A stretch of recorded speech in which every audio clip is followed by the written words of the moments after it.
Good morning, YouTube world. It's your girl Kimberly in the garden. So I know, like 3 or 4 seasons ago, I posted a video, basically showing you guys how to self-pollinate your squash, and I thought I'd go ahead and actually make a current version of this video, so that way you guys don't have to scroll back so far to try to understand, for either first-time gardeners or for gardeners who are planting squash for the first time, how to assist in your squash growth. That's what this video is specifically about. So let's get right to it. This is my squash area, and you can see all of my beautiful, beautiful squash plants that I am, again, very proud of. FYI, if you look at my most recent video, you'll also see that I harvested my first 2 squash just the other day. Beautiful moment. And let me explain something to you guys. When you make your first harvest for the season, you are completely cheesed up. You are thrilled and very proud of all of your hard work, especially when you taste it for the very first time. It's just the most amazing thing ever. Again, if I could have a garden year around, I would. But I do live in an area where we get snow and very low temps, so I can't do a garden year round. But I also like to ski, so I take advantage of the cold temps. All right, so let's get right down to it. I'm going to show first-time gardeners the beginning stages of squash, the next level of squash development, and also how to self-pollinate. One of the reasons why you would self-pollinate your squash plants is because you don't have enough bees in your garden to do the pollinating for you. You also are doing it to guarantee and ensure that you are going to reap a very nice harvest once you start seeing your squash actually develop. So even if you're getting enough bees in your garden, you still want to self-pollinate as a backup plan, because the whole point of it is to just make sure that once you start seeing the squash, that you're actually going to get a harvest. I like to have a guarantee, and if I can physically come out here and to seal that guarantee, then I'm going to take the time to actually do that, which is why, again, I personally prefer to self-pollinate. So here we go. Squash 101. If you're like me, you actually buy your squash plants, which is what I do because I like to see my harvest and I like to see the development a lot faster. This is a smaller squash plant. That little one right there. Okay, so you go to the store, you go to your nursery, you buy a squash plant, you secure it in the ground, you do what you need to do. You put your foil around the stem of the plant because it keeps the actual worm that burrows through the stem of the plant, it keeps that out. I found that placing foil tightly around the base of that assists in keeping that particular animal out of the roots, and I'll show you this. Here's one.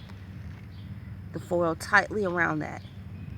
And I put a cinnamon stick in there, which helps minimize the ants in my garden also. So you go from that stage.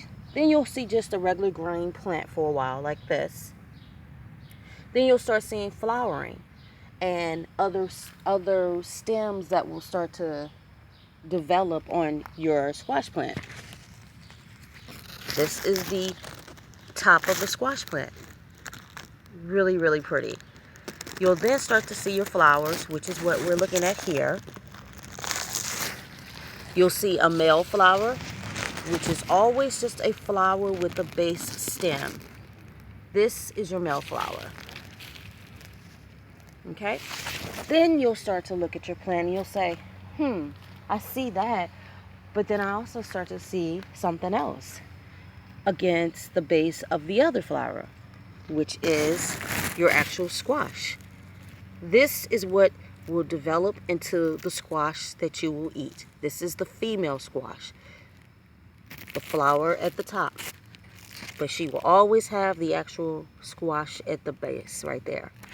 Now, if you look inside the female squash, the female flower, this is what it looks like. That's the inside of the female flower. Okay? We are going to take a male flower and pollinate the inside of the female flower so I can make sure that this squash that is small right there, that it's going to develop into a larger squash so that I can eat it. So let's go over here and let's look on this same plant. And I see two male stems, male flowers right here. This is what they look like in the inside. This is a male flower.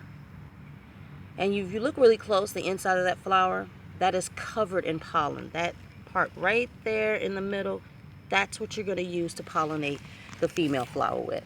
So let's just take this, break that off. Now let's look. The male flower.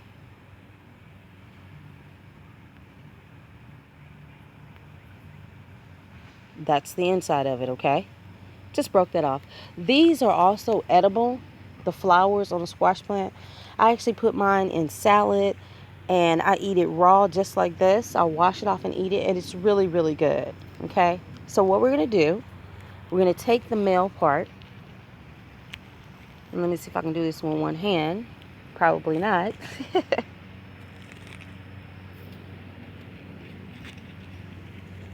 Because I want to get to that pollen that's in the inside here.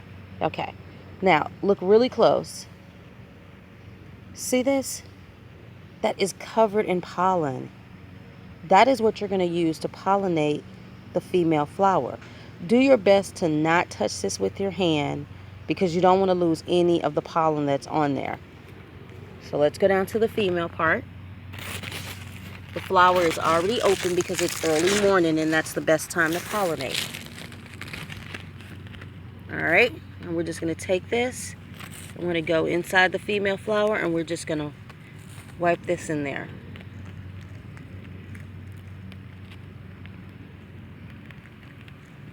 Now, if you look closely at the female flower, you will see now there is pollen in there. I have wiped pollen all around this female flower. This will guarantee that this squash will develop and start to grow as this one is. Beautiful, right? Here's another example of squash growth after it's been pollinated. Just beautiful. And if you notice that at the bottom of this flower, at the bottom of this squash rather, that the flower itself is starting to change colors. It went from this bright yellow to more of a dimmish yellow. It's going to start to turn brown, and when it dies off, that's another sign that your squash is ready to harvest. Just another sign. So I hope that was really helpful for you guys to learn how to pollinate. The best time to pollinate your squash is early in the morning. Excuse me, between the hours of, if you get up this early, 6:30 a.m.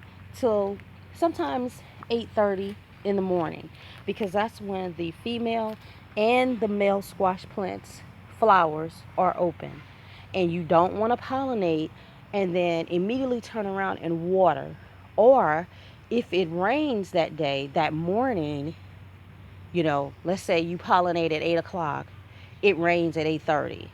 Your female flower may not be closed, which means it's going to wash the pollen right off. So you kind of wasted time pollinating. So pollinate your flowers on a day that it's not going to rain, or a time frame that the rain and or you're watering it is hours later, because you want to give that flower time to actually close up, which seals that pollen in and will guarantee that you will have a beautiful squash harvest.